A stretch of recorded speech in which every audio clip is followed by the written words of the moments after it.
What's the time? Has anyone got the time? 2 o'clock, right. Good luck, you're on time.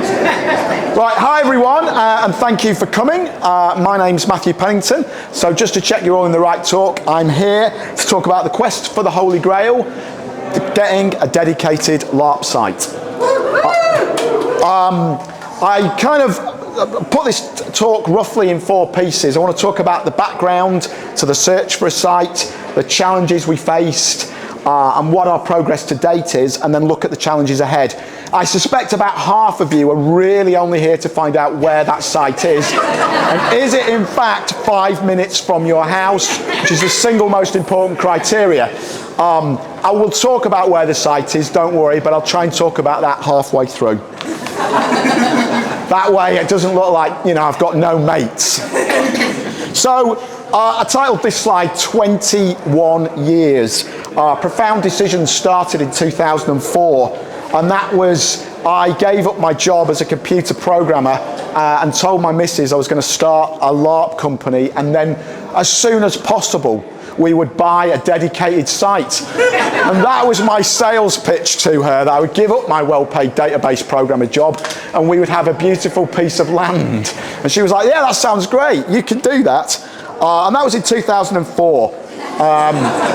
The search didn't really begin in earnest till around 2010, because the first 6 years were spent frantically trying to run LARP games. And I was checking last night, I gave a talk in 2013 called Battleships and Battlements, which was about how important a dedicated site would be to the hobby, the kind of difference it would make, and I talked about how standards in kit and costume and games had come on, but we were still using the same sort of scout camps and plastic tents and the same sites we'd always had. But it's not just, that's been my personal quest for 21 years. But when I joined the hobby in 96, 97, people were talking about trying to get a dedicated site. And if you go really far back, the old lags will talk about Peckforton, and when we had this glorious dedicated site that the hobby started at. For us, we kind of got very close, and then the pandemic hit. And then we came out of that with the post-pandemic, and we were kind of, okay, now we're ready to resume the search. But it's a reasonable question if you've been at this at 21 years. What the fuck's taken you so long? And I want to stress the challenges are pretty sizable. They're not insignificant. The obvious one that everybody thinks about is financing. How on earth are you going to finance the acquisition of a permanent dedicated site? But I've been saying for years that is only one of the 3 problems. The other problems are around finding the right piece of land, and then in getting the planning permissions that you need to use it in the way that we really want to for the hobby. And actually, they're all really significant problems. But the one everyone understands easily is financing. Land is expensive, really expensive. When we started in 2004, I looked these statistics up actually, in 2000 land was about £3,500 an acre. In 2025 it was £12,500 an acre for farmland.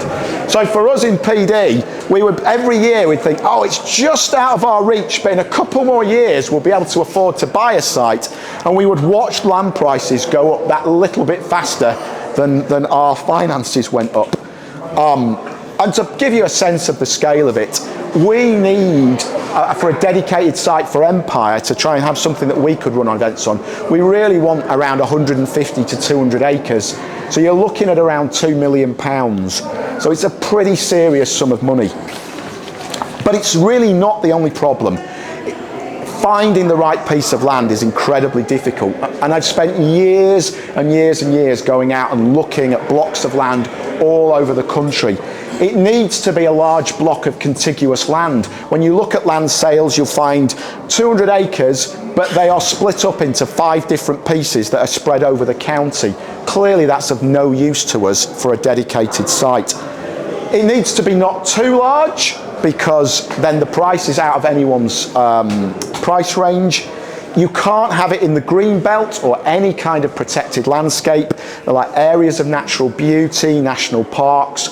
All of those places are zones of no planning. So our kind of dreams for what we would want from a dedicated site are really not compatible with any of those protected landscapes. It needs to meet a lot of very specific criteria around the shape, the layout. We want things like woods, we want open land and so on. And very, very few pieces of land come to the market that meet those criteria. And what I quickly discovered was that when they did come to the market, the estate agents were not interested in dealing with us at all. They want to sell to people who own land already, because they think those people will be genuine, credible buyers, they know what they're doing. I turn up and say, I want to run elves and goblins on the land for a weekend, and people look at it and think, you're not serious. And then the final great challenge is to get the planning permissions we need. At default, everything is against planning. Planning basically says you shouldn't do anything with the land at all. And people will say to me, oh, well, but wooden buildings, they're just temporary. They're allowed, or they'll say tents are allowed. None of these things are allowed under planning permission, even if they're made of wood, even if they're made of canvas, even if you put them away at the end of the year. For those who are familiar with planning law, the famous case is Skerritts of Nottingham versus Secretary of State, big hotel chain, and they used to put up a marquee in the grounds of the hotel for 6 months of the year to hold weddings in, and they were done for a violation of planning. So you can get done for a tent. So the point is, anything we might want to do with a site will have to go through the planning process, and it has to be something with a chance of succeeding. Oh, right. Right. I'm going to try. Well, it's not turned on, so that's not going to work. Is that any better? Okay. Okay. Oh my God. Right. I've never used one of these before, so I apologise. Yeah. Okay. Thank you.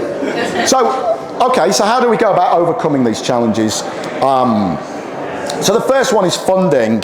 But the important thing to think about with funding is it's not just in terms of purchasing the site. The site needs to be able to generate the revenue that it would need to be able to stay open for the years to come. So yes, it needs very substantial capital investment, but it needs to be able to pay its bills as the years go by. And effectively, I've been saying for years, the only way that really works is if it's backed by one of the, well, I used to say one of the big three, so perhaps one of the big four now. You need a really, really big game. I don't know any LARP economics that don't work to produce the kind of monies that we need unless you are selling hundreds and hundreds of tickets. So any project to create a dedicated site needs to be backed by one of the big games. Obviously, that's easy for me because we would be coming at it from that perspective. But in terms of the project and the idea of a holy grail, it was always going to need that. But it also needed the LRP community to get involved and get organised. There's no way any one of the big systems could have done this by themselves.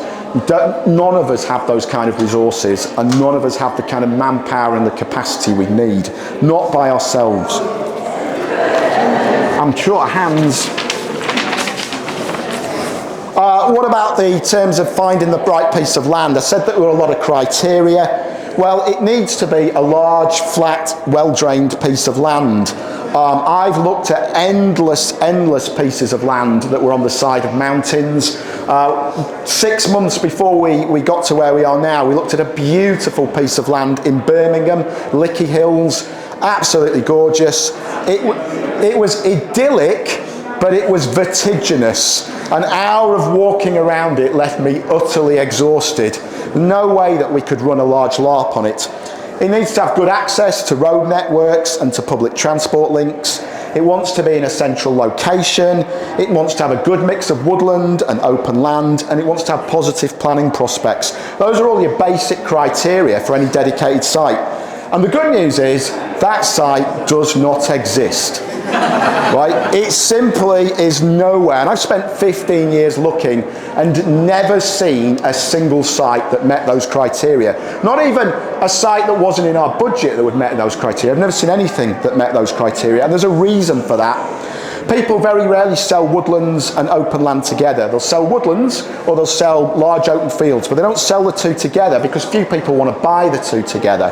When you find woodlands, they're usually on the sides of hills. Because if you've got good flat land, people take the trees off it and farm it. So very, very, very few woodlands are on flat land. When you do find them on flat land, they are horrendously overgrown and in a terrible state. And when I would speak to the foresters and say, oh, I could clear all this dead wood out, they would be like, no, we need that for the ecology. So we looked at a lot of woodlands that would never have been suitable for a LARP. And actually, sadly, if you look at the centre of the country, it's pretty hilly. It's a feature of the centre of our country that it is not flat. And so we pretty quickly realised we were going to have to compromise on some of the criteria. There just isn't a piece of land that meets all of these. What about overcoming the challenges for planning?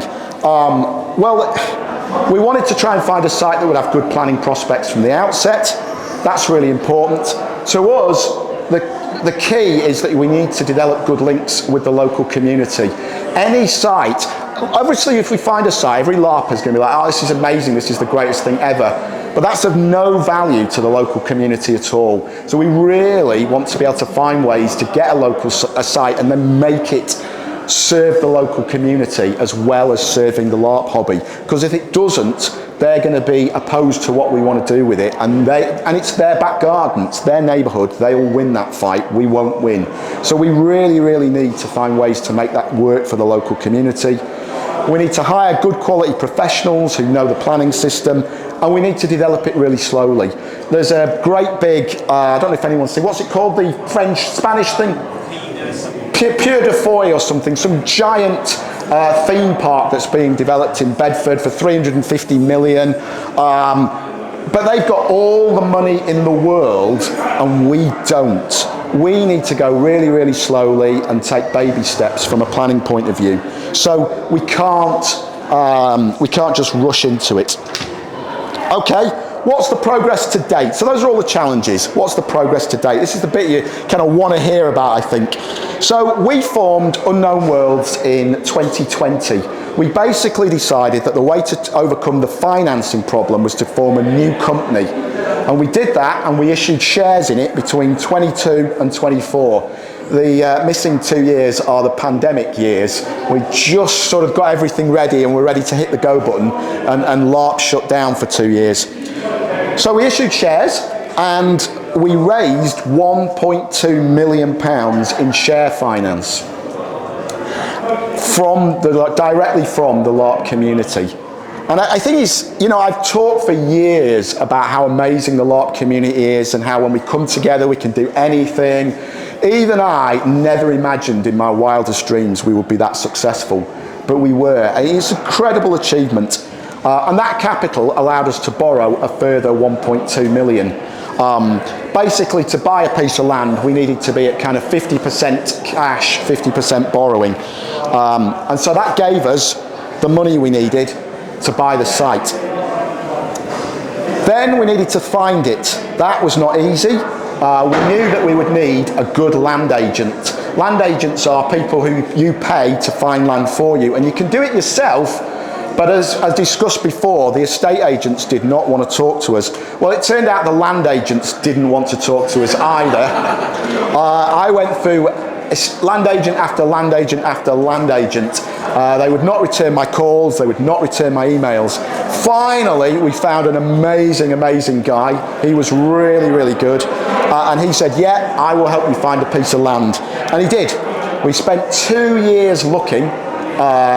But we finally found a piece of land, and we found it was 180 acres, and I'm pleased to say that we successfully purchased it in 2024.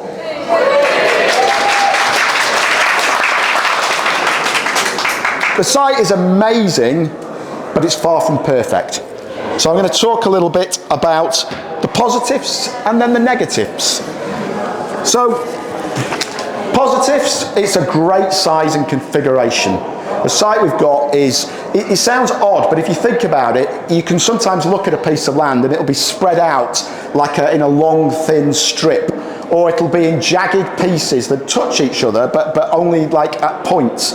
That's no good for us. We really want a big sort of square block of land, and we want to have good open spaces in it. I've looked at many sites that were made up of 8-acre fields. You can't take the field boundaries out, but you can't run a big LARP in 8 acres. This site is really big and it's really laid out, in a way that's really roomy. So that's fantastic. It is unimaginably flat. It is the flattest piece of land I have seen in 15 years. That sounds ridiculous, but 180 acres is pretty big, and I think the total contour is 1 metre over 3 metres over 180 kilometres. So that's like a 15-20 minute walk from one end to the other, and you go up. What? Cliff Farm was pretty flat. It's flat. It's very, very flat. It's exceptionally well drained. We've been there in some really wet weather and it is incredibly dry. Some of the north and south bits don't drain as well, but the main body of the site drains really well.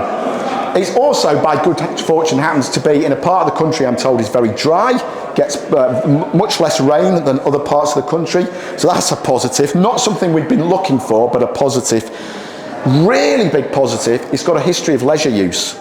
That's extraordinary. Not something we ever thought we would be able to find. Really, really valuable from a planning point. And it's got substantial existing buildings, covered in barns and other buildings. Not what the kind of buildings we want, but buildings we can use while we try and hopefully apply for the planning permission of what we would want. So those are the really big positives. So what are the negatives? Well, the first one is there's no existing woodland. There's some trees, there's a bit of shelter about around the edge, but there's no woodland. We were gutted about that. I desperately wanted woodland, but we had to be realistic. It just wasn't going to happen. We were never going to find a woodland that was usable for LARP in good condition on flat land. It just wasn't going to happen. We can, and we will, as soon as we're allowed, plant trees. So woodland is something we will be able to sort eventually. And then the bit you've all been waiting for, the location was our other compromise. It's in Cambridgeshire. It is in just north of Cambridge. So the location is not the location we would have chosen. We would have wanted somewhere more central. But there's a reason why it's flat. There's a reason we were able to afford 180 acres. There's a reason why it's really dry and well drained. There's a reason why it's in a dry part of the country. Basically, compromising on the location is what has allowed us to do everything else we wanted. So what's the progress to date? Well, we've bought the thing. We're now on with the planning. That is our next big step. Some people probably wonder why I've been so coy about the location. We haven't really talked very openly and publicly about it. We're deliberately asking people to refrain from posting it everywhere, because there are plenty of people who know exactly where the site is. But the key for us is our next step is to get a plan together of what we want to do, and then to go to the parish council and talk to them and get input and feedback from them. We wanted to start that engagement before people sort of hear about it through the grapevine. So that's really, really important to us, and it's important for a really fundamental reason. We're going to want this site to be there for years to come. We want the local community to respect us. And the only way that will work is if we start by respecting them. And if we can do that, I've always believed you want people's respect, you start by giving them your respect. So we want our opening lines to be going from us to them, and be able to sort of speak to them, listen to their concerns, and get them addressed at the earliest possible stage. And then basically, once we've done that, we will be speaking to the district council, and we will start with the long process, and it will be a long process of applying for planning permission. I know people are probably excited about all the things we're going to build, and I'm excited too, but they will take years and years. We'll need to adapt the buildings we've got and work with what we've got. So what are the challenges ahead? Well, to me, the holy grail for the live role-playing hobby has been to get a dedicated site, and that's been our quest for 21 years, but it's kind of been the holy grail for the whole hobby. And there's a huge amount of work needed for us with this site we've acquired, but if it's to be a lasting endeavour, if it's to be something that really sort of endures, then it needs to have a lifespan beyond Empire. And if it's to be something great, if we're to achieve something really extraordinary, I think it needs to have a remit beyond Empire. I was never interested in getting just a dedicated site for Empire or for Maelstrom when I started out. To me, the question was always, can we get a national live role-playing centre? Can we get a site that's dedicated to the hobby and that's trying to serve the whole hobby? That, to me, is a goal worth striving for that is so much more ambitious than can we get a permanent site for Empire? And that's the challenge ahead. What would it need to have? Well, there's all the things we've always thought about. We want those beautiful in character structures, but actually it's never going to have a castle. We've got to be realistic about that. And we've got to think carefully about what will work for PD and Empire and what will work for other games. But there's some things that we know. We're going to want dedicated LARP facilities. We want toilets and sinks and everything that every other site would need, but it would be great if we could have makeup facilities. That's the sort of thing that all LARPers would think, oh yeah, and nobody who isn't a LARPer is ever going to think about that. I really want the site to have better access for setup and takedown. It'd be great if LARP games can come on 2 weeks earlier and start on the build for their game. That's not something you can do on anyone else's site, but on a national centre that ought to be possible. I really want to be able to get something that's just got disabled access built in from the start. So important to me. It's one of the reasons why a flat site was crucial, is so that we can really try and improve access to the whole hobby. And then there's the kind of wider things. Can we get on-site storage? If groups and organisations could store equipment on site, that would be a game changer for the hobby. I'd love to have workshops on site. We have a huge amount of skills in the hobby, but places where you could go and woodworking tools, LARP making tools, and it would be great if we could have resources there that every LARP could access. What sort of resources? Well, maybe there's 250 radios on site that a LARP game can use. I don't know what those resources are yet, but I think if we can get them right, then we can achieve that sense of a national centre that is really helping the whole hobby.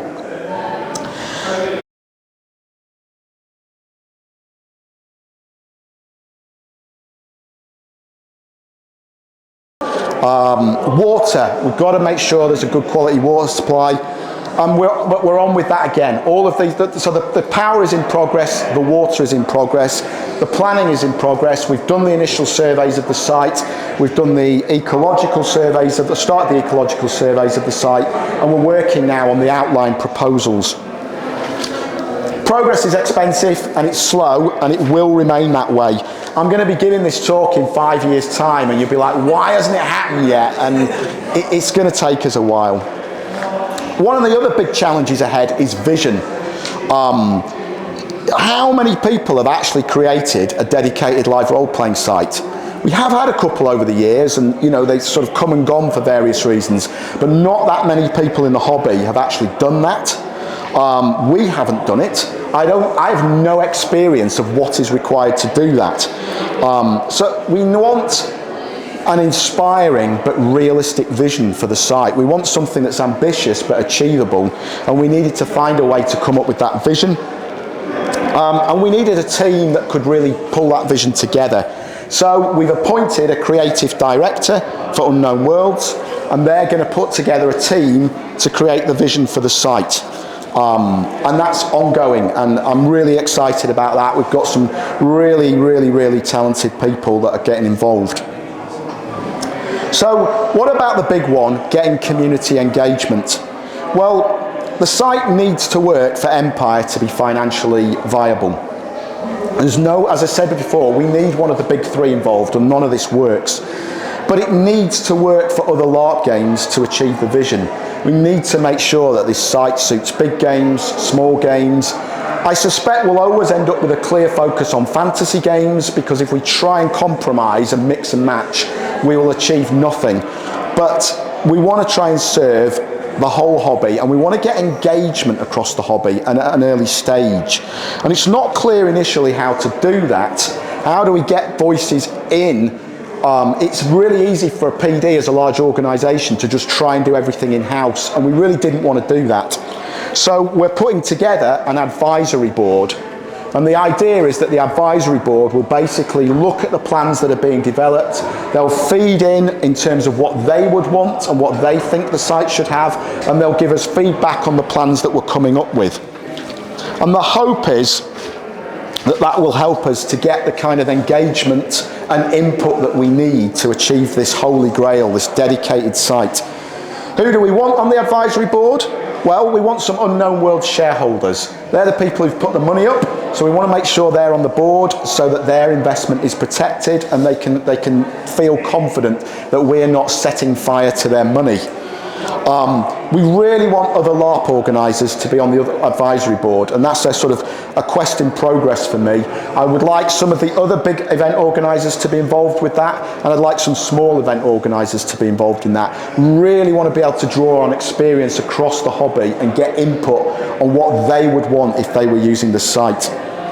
We want to get community experts who've got experience in finance, planning, ecology, environmentalism, construction. We want to get people who really know how this stuff works, who can contribute their skills and their time. And our plan is basically to fill out that advisory board this year, and hopefully they will help us create the Holy Grail.